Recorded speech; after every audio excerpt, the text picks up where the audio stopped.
Existe um fenômeno curioso acontecendo bem diante dos nossos olhos. Algo que a maioria das pessoas sente, mas poucos conseguem nomear com clareza.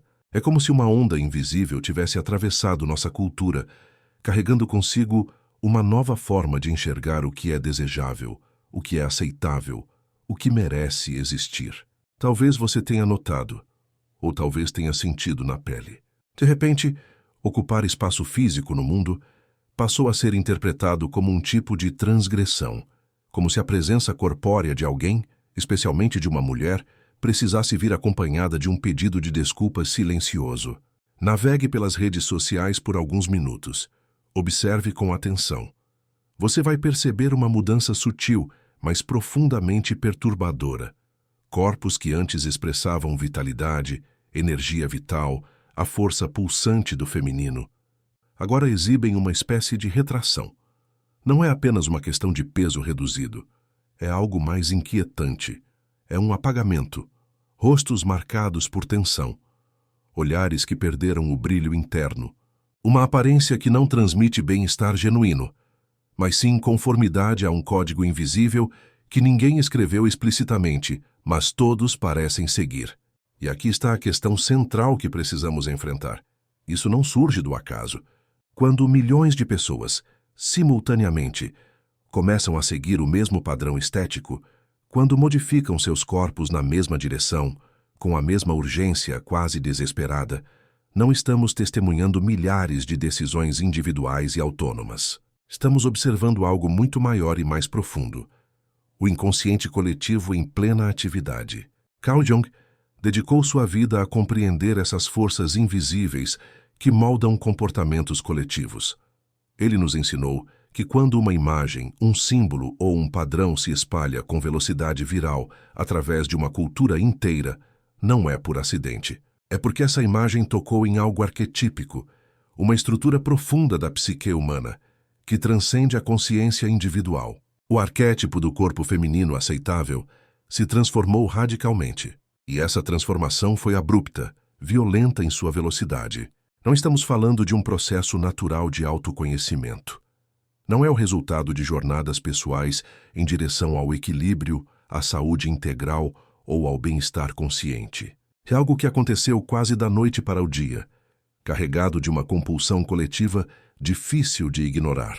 Como se a sociedade, através de seus mecanismos invisíveis de poder, tivesse emitido um decreto silencioso. Corpos que ocupam espaço são inadequados. Corpos volumosos são um problema a ser eliminado. Essa mudança cria uma ferida psíquica profunda e generalizada. Porque, na perspectiva junguiana, o corpo jamais é apenas carne e osso. O corpo é linguagem. O corpo é símbolo vivo. O corpo é a manifestação material da psique. E quando atacamos, rejeitamos ou tentamos apagar um símbolo tão fundamental quanto o corpo humano, o inconsciente não permanece em silêncio. Ele reage com ansiedade devastadora, com vergonha corrosiva, com uma sensação avassaladora de nunca ser suficiente, de estar sempre inadequado. Quantas vezes você se olhou no espelho recentemente e sentiu aquele aperto no peito? Aquele pensamento rápido e doloroso: tem algo fundamentalmente errado comigo? Mas escute com atenção, não há nada de errado com você. O que está profundamente errado é um sistema cultural que transformou corpos humanos reais em produtos descartáveis, em tendências de moda, em commodities que seguem as oscilações do mercado simbólico. E a verdade inconveniente é esta: já vivemos isso antes. A história se repete porque o inconsciente coletivo não aprende lições de forma linear. Ele recicla traumas, repete padrões, retorna aos mesmos ciclos destrutivos sob novas embalagens. Nos anos 1990, a magreza radical foi comercializada como sinônimo de sofisticação, autocontrole absoluto e valor humano superior. Aquela época adoeceu uma geração inteira. Transtornos alimentares explodiram. A relação com comida se tornou um campo de batalha psicológica. Mulheres se violentaram física e emocionalmente, tentando alcançar um ideal que era, por design, inatingível para a maioria. E agora, décadas depois, esse mesmo fantasma retorna. Mas ele vem disfarçado. Ele se apresenta como progresso médico, como inovação tecnológica, como solução científica para um problema que a própria cultura fabricou. A diferença fundamental é que no passado o caminho para o corpo idealizado exigia disciplina extrema, privação constante, controle obsessivo. Hoje, a cultura oferece um atalho químico.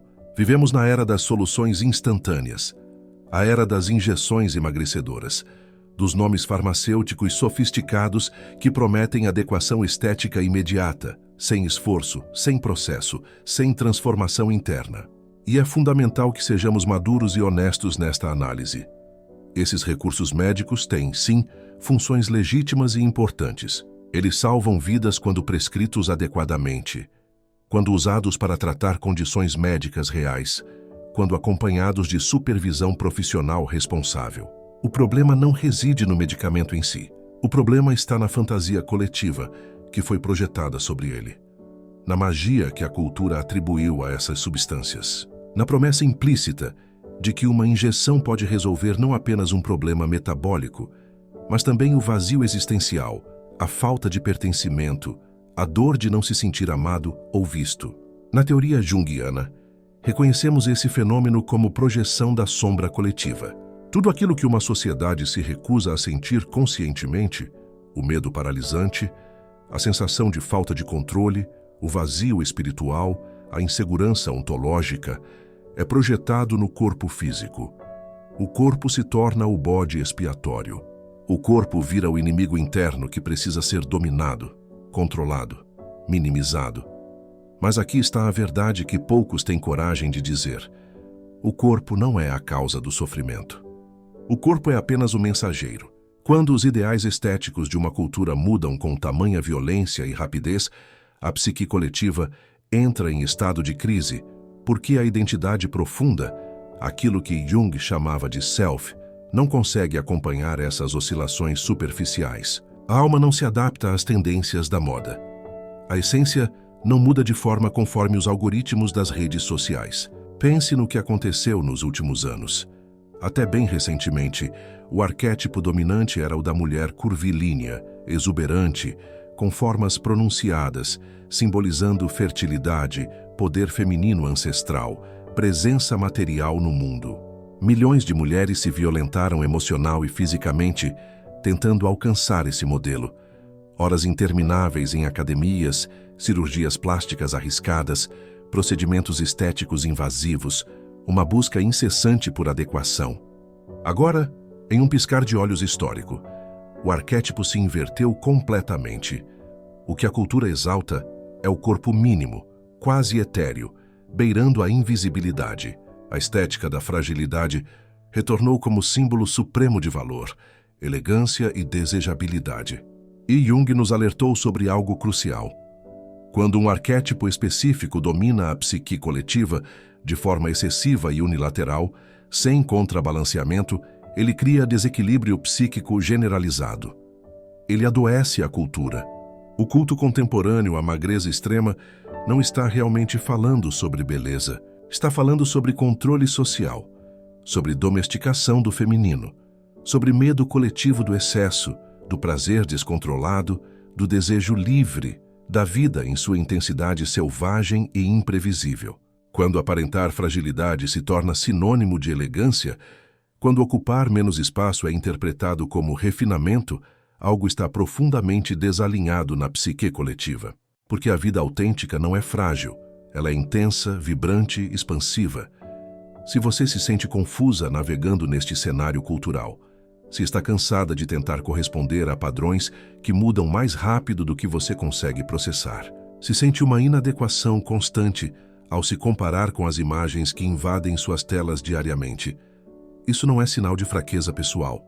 É consciência começando a emergir. É o seu self verdadeiro tentando te lembrar de quem você realmente é, além de qualquer imagem externa, além de qualquer padrão imposto.